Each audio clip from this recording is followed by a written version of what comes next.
د الکهف مبارکه سوره چې د قرآن عظیم الشان 13مه سوره ده په مکې معظمې کې رانازله شوې ده. 110 مبارک آیاتونه لري. تلاوت او پښتو ترجمه یې له لومړي آیت څخه اورئ. بسم الله الرحمن الرحیم. د الله په نوم چې ډېر زیات مهربان پوره رحم لرونکی دی. الحمد لله الذي أنزل على عبده الكتاب ولم يجعل له عوجا. ثنا ستاینه الله لره ده چې هغه پر خپل بنده دغه کتاب نازل کړ او په هغه کې کوم کوږوالی پرې نه ښود. قيما لينذر بأسا شديدا من لدنه ويبشر المؤمنين الذين يعملون الصالحات أن لهم أجرا حسنا ماكثين فيه أبدا وينذر الذين قالوا اتخذ الله ولدا. د سمو سیخو خبرو ویونکی کتاب تر څو چې خلکو ته د خدای د سخت عذاب اخطار ورکړي او ایمان راوړونکو نیک عملو ته د دې زیری ورکړي چې د هغو لپاره غوره اجر دی چې په هغې کې به هغوی د تل لپاره اوسیږي او هغه خلک وویروي چې وایي الله څوک په زوی ولۍ سره نیولی دی. ما لهم به من علم ولا لآبائهم كبرت كلمة تخرج من أفواههم إن يقولون إلا كذبا. د دې خبرې نه هغوی څه علم لري او نه د هغو پلار نیکه درلود. ستره خبره ده چې د دوی له خولې څخه راوځي هغوی محض دروغ وایي. فلعلك باخع نفسك على آثارهم إن لم يؤمنوا بهذا الحديث أسفا. خنو ای محمد صلی الله علیه وسلم خی ته په هغو پسې له غم خوړلو نه خپل ځان بایلې که دوی پر دغه ښوونه ایمان را نه وړي. إنا جعلنا ما على الأرض زينة لها لنبلوهم أيهم أحسن عملا. حقیقت دا دی دا څه وسایل چې د ځمکې پر مخ دي هغه موږ د ځمکې ښکلا ګرځولي دي تر څو چې دوی وازمویو چې په دوی کې څوک ښه عمل کوونکی دی. وإنا لجاعلون ما عليها صعيدا جرزا. په پای کې له دغو ټولو نه موږ یو هوار ډګر جوړونکي یو. أم حسبت أن أصحاب الكهف والرقيم كانوا من آياتنا عجبا. آیا ته انګیرې چې د کهف یعنې څمڅې او رقیم یعنې لوحې خاوندان زموږ له کومو ډېرو حیرانوونکو نښانو څخه وو؟ إذ أوى الفتية إلى الكهف فقالوا ربنا آتنا من لدنك رحمة وهيئ لنا من أمرنا رشدا. کله چې څو تنو زلمیانو څمڅې ته پناه وروړه ویې ویل چې ای پروردګاره موږ په خپل ځانګړي رحمت سره سر لوړي کړه او زموږ چاره سمه کړه. فضربنا على آذانهم في الكهف سنين عددا ثم بعثناهم لنعلم أي الحزبين أحصى لما لبثوا أمدا. نو موږ هغوی په همغه څمڅه کې په غوږونو ټپولو تر اوږدو کلونو پورې په درانده خوب ویده کړل. بیا موږ هغوی را پاڅول تر څو وګورو د هغو له دوو ډلو نه کومه یوه د خپلې استوګنې موده ښه شمېرلی شي. نحن نقص عليك نبأهم بالحق إنهم فتية آمنوا بربهم وزدناهم هدى. موږ د هغو اصلي قصه تا ته اورو. هغوی څو تنه زلمیانو چې پر خپل پروردګار ایمان راوړی و او موږ هغو ته په هدایت کې پرمختګ ور په برخه کړی و. وربطنا على قلوبهم إذ قاموا فقالوا ربنا رب السماوات والأرض لن ندعو من دونه إلها لقد قلنا إذا شططا. مونږ د هغو زړونه په هغه وخت کې محکم کړل یعنی قوت ورکړ چې کله هغوی پاڅېدل او اعلان یې وکړ چې زمونږ رب خو فقط همغه ذات دی چې د آسمانونو او ځمکې رب دی مونږ به له هغه پرته نور کوم معبودان ونه بلو که مونږ دغسې وکړو نو بیخي بابیزه یعنی له سنجش نه لرې خبره به مو کړې وي هؤلاء قوم اتخذوا من دونه آلهة لولا يأتون عليهم بسلطان بين فمن أظلم ممن افترى على الله كذبا بیا هغوی په خپلو منځو کې سره وویل زموږ دغه قوم خو د کائناتو له رب نه پرته نور په خدای نیولي دي دوی د هغو په معبودوالۍ باندې کوم څرګند دلیل ولې نه راوړي نو له هغه چا نه غټ ظالم به څوک کیدای شي چې پر الله دروغ وتړي وَإِذِ اعْتَزَلْتُمُوهُمْ وَمَا يَعْبُدُونَ إِلَّا اللَّهَ فَأْوُوا إِلَى الْكَهْفِ يَنشُرْ لَكُمْ رَبُّكُمْ مِنْ رَحْمَتِهِ وَيُهَيِّئْ لَكُمْ مِنْ أَمْرِكُمْ مِرْفَقًا کله چې اوس تاسې له هغو او د هغو له غیر الله معبودانو څخه خپلې اړیکې پرې کړي دي نو زوی فلانۍ سمڅې ته پناه یوسئ ستاسې رب به پر تاسې د خپل رحمت لمن پراخه کړي او ستاسې د کار لپاره به لارې چارې برابرې کړي وترى الشمس إذا طلعت تزاور عن كهفهم ذات اليمين وإذا غربت تقرضهم ذات الشمال وهم في فجوة منه ذلك من آيات الله من يهد الله فهو المهتد ومن يضلل فلن تجد له وليا مرشدا که تا هغوی په سمڅه کې لیدلی وای نو داسې به درته ښکاره شوی وه چې لمر چې کله راخیږي نو د هغو سمڅه پرېږدي ښي لوري ته تاویږي او کله چې پرېوځي نو له هغو نه کیڼ لوري ته اوړي پرېوځي او هغوی په سمڅه کې دننه په یو پراخ ځای کې پراته دي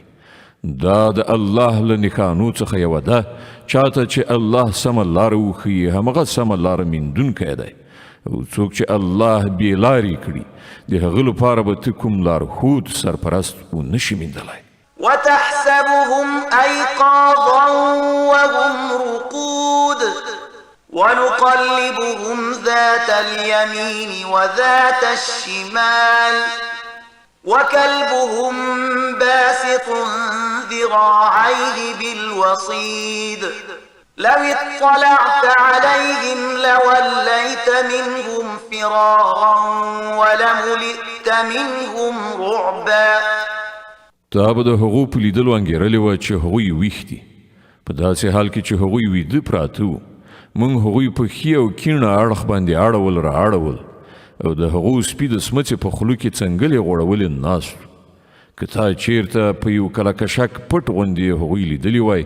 نو په شا به ورڅخه په تیښته راګرځېدلی وای او پر تا به د هغو له لیدنې نه هیبت ناست وای وكذلك بعثناهم ليتساءلوا بينهم قال قائل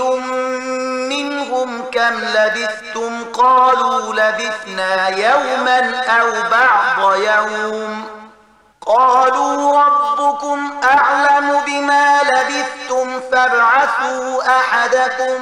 بورقكم هذه إلى المدينة فلينظر أيها أزكى طعاما فليأتكم برزق منه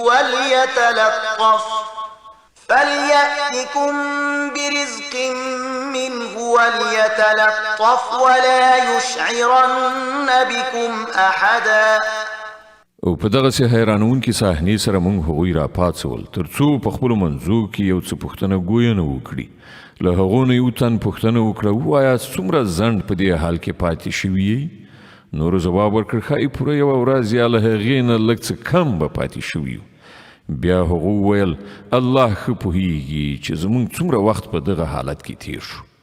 زه یې اوس له خپلو نه یو تن ته د سپینو زرو دغه سکه ورکړئ ښار ته یې ولیږئ او هغه دی وګوري چې تر ټولو ښه خواړه چیرته میندل کیږي له هغه ځای دی هغه یو څه د خوراک لپاره راوړي او باید چې لږ په هوښیارۍ سره کار وکړي داسې نه وي چې هغه څوک زموږ له دلته استوګنې نه خبر کړي إنهم إن يظهروا عليكم يرجموكم أو يعيدوكم في ملتهم ولن تفلحوا إذا أبدا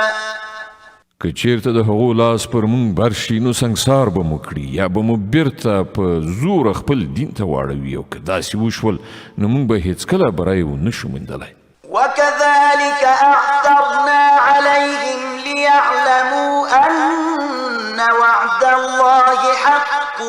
وأن الساعة لا ريب فيها إذ يتنازعون بينهم أمرهم فقالوا ابنوا عليهم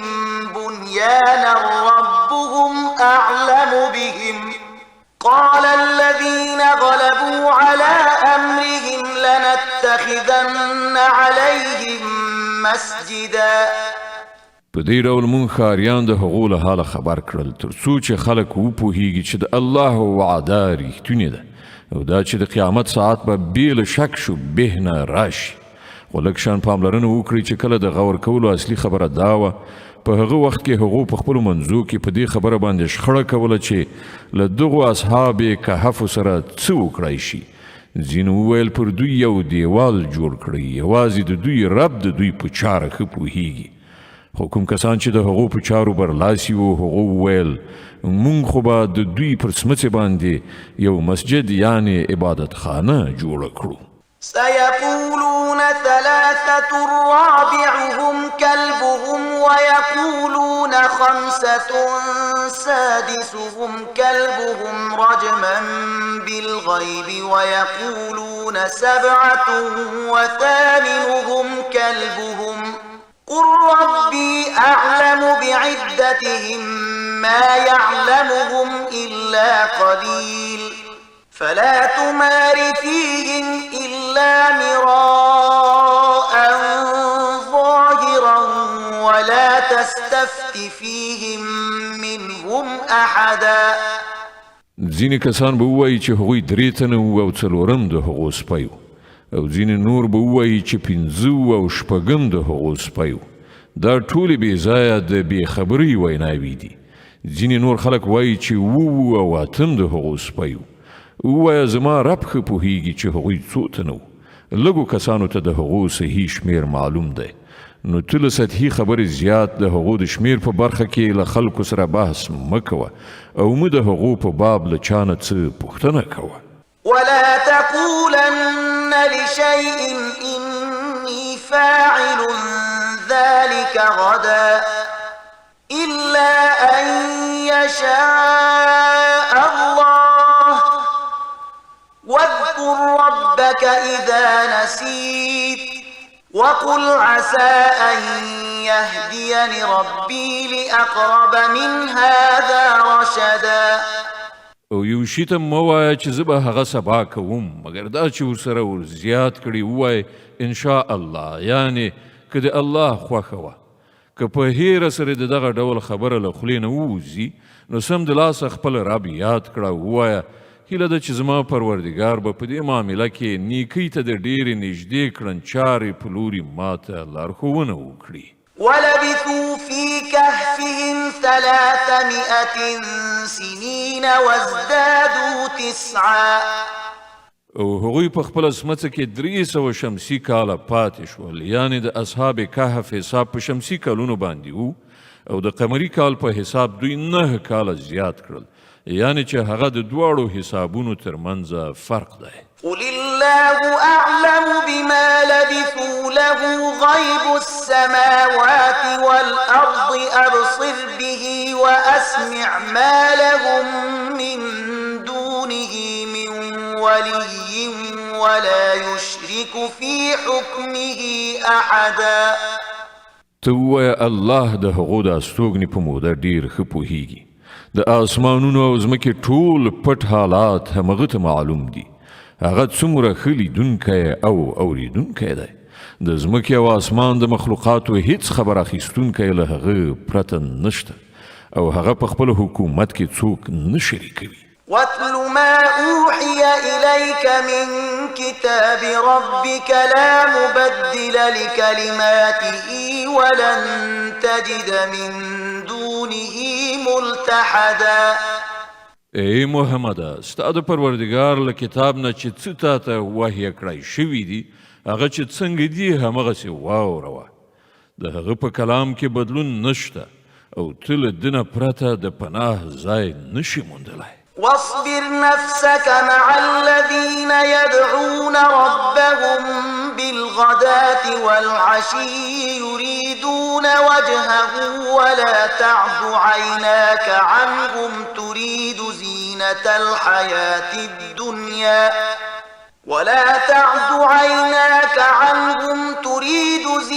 الحياة الدنيا ولا تطع من أغفلنا قلبه عن ذكرنا واتبع هواه وكان أمره فرطا. او خپل زړه د هغو خلکو په ملګرتیا ډاډه کړه چې د خپل روزونکي پالونکي واکوال د خوښۍ غوښتونکي سبا او ماښام هغه ته بلنه ورکوي او له هغه نه هېڅکله سترګې مه اړوه. آیا ته د دنیا ښکلا خوښوي؟ د یو داسې چا اطاعت مه کوه چې د هغه زړه موږ له خپل یاد نه غافل کړی دی او هغه د خپل نفس پیروي غوره کړې ده او د هغه کړنلاره په افراط او تفریط باندې ولاړه ده. وقل الحق من ربكم فمن شاء فليؤمن ومن شاء فليكفر إنا أعتدنا للظالمين نارا أحاط بهم سرادقها وإن يستغيثوا يغاثوا بماء كالمهل يشوي الوجوه بئس الشراب وساءت مرتفقا. په ډنګ پیلې ووایه چې دغه حق دی ستا د رب له لوري. اوس که د چا زړه غواړي ودې مني او که د چا زړه غواړي منکر دی شي. موږ د انکار کوونکو ظالمانو لپاره داسې یو اور تیار کړی چې د هغه پردو هغوی ایثار کړي دي. هلته که هغوی اوبه وغواړي نو په داسې اوبو سره به د هغو غوښتنه وپاللی شي چې د تیلو د ځوښا غوندې به وي او د هغو مخونه به ورید کړي وسوځوي. ډېر ناکاره څښاک او ډېر ناوړه استوګنځی. إن الذين آمنوا وعملوا الصالحات إنا لا نضيع أجر من أحسن عملا. پاتې شول هغه کسان چې ویې مني او ښه عملونه وکړي نو دا یقیني ده چې موږ د نیکوکارانو اجر نه ضایع کوو. أولئك لهم جنات عدن تجري من تحتهم الأنهار يحلون فيها من أساور من ذهب ويلبسون ثيابا خضرا من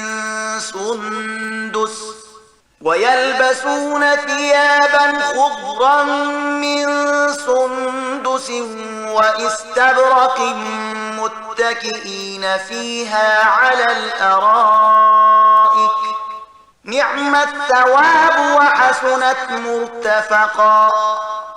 د هغو لپاره تل سمسور باغونه دي چې تر هغو لاندې به ویالې بهیږي. هلته به هغوی د سرو زرو په بنګړیو سینګار کړی شي.